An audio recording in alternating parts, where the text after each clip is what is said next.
नमस्कार दोस्तों। हमारे माननीय प्रधानमंत्री नरेंद्र मोदी जी बिहार आए और उन्होंने कहा कि लालटेन आउटडेटेड चीज है। अब एलईडी के जमाने में लालटेन की क्या जरूरत है, इसलिए लालटेन को अब बात खत्म किया जाए।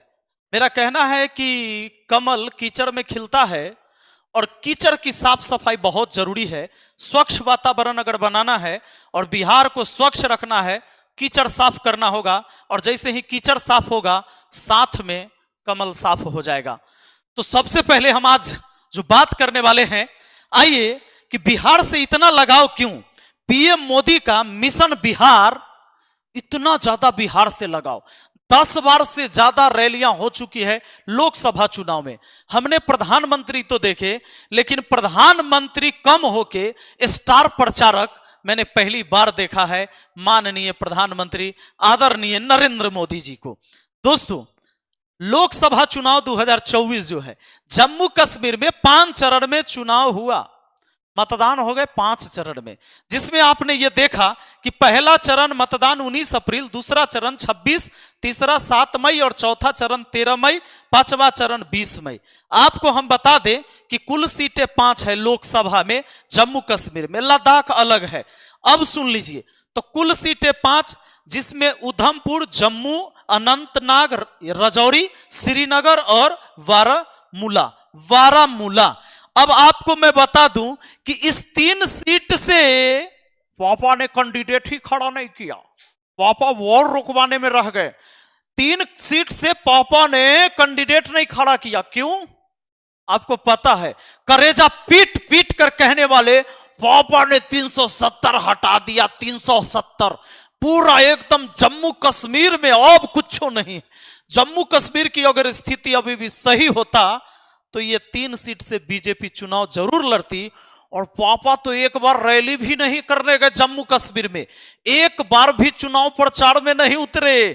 क्या वजह हो सकता है, जरा आपको जानकारी होगा तो बताइएगा जरूर। आ जाइए, बात आ जाती है लद्दाख की। लद्दाख, सोनम वांगचुक कितने महीनों से लगातार ये आवाज उठाते रहे कि लद्दाख को बचाया जाए, और पापा ने अपने मित्रों को बेच दिया लद्दाख को। लद्दाख की जो प्रकृति की सौंदर्यता दी हुई है उसको खत्म करने में लग गए इनके अदानी। और ये ध्यान दीजिएगा, वहां की सारी सिस्टम को बिगाड़ के रख दिया। लोग वहां हड़ताल पर, उस ठंड से अभी गर्मी आ गया जी, अभी तो यहां गर्मी आ गया। कई महीनों से लगातार धरना प्रदर्शन जारी रहा, लेकिन पापा ने एक बार भी नहीं बोला। क्यों नहीं बोला? और ना ही चुनाव प्रचार करने गए।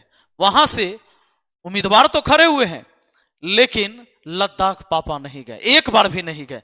अब आ जाइए मणिपुर।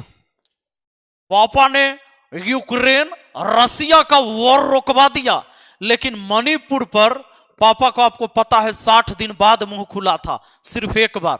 पापा के कदम नहीं पड़े मणिपुर में, क्योंकि मणिपुर में पापा को अब कोई मतलब नहीं है। विदेश के मामलों में मतलब है, विदेशी नीतियां बहुत अच्छी हो गई, लेकिन मणिपुर पापा को दिखा ही नहीं। और मणिपुर में पापा गए भी नहीं, एक भी चुनाव प्रचार करने नहीं गए। मणिपुर भारत का ही हिस्सा है, भारत का। जो करेजा पीट पीट के कहते हो हम जम्मू लेके रहेंगे, जम्मू लेना जरूरी है, लेकिन जो अपने पास है उसको छोड़ना कहां तक सही है, जवाब जरूर देना। और मोदी जी को बिहार ही पसंद क्यों? बिहार में पीएम मोदी का लोकसभा चुनाव की घोषणा के बाद यह 9वां बिहार दौरा है। इससे पहले वह जमुई, नवादा, गया, पूर्णिया, अररिया, मुंगेर, दरभंगा, हाजीपुर, वैशाली, सारण, महाराजगंज और पूर्वी चंपारण में रैलियां कर चुके हैं। इसके अलावा उन्होंने पटना में रोड शो भी किया। अब तो काड़ा काट भी हो गया और मुजफ्फरपुर छुटले है इसमें। तो बिहार से इतना पुराना रिश्ता है कि बिहार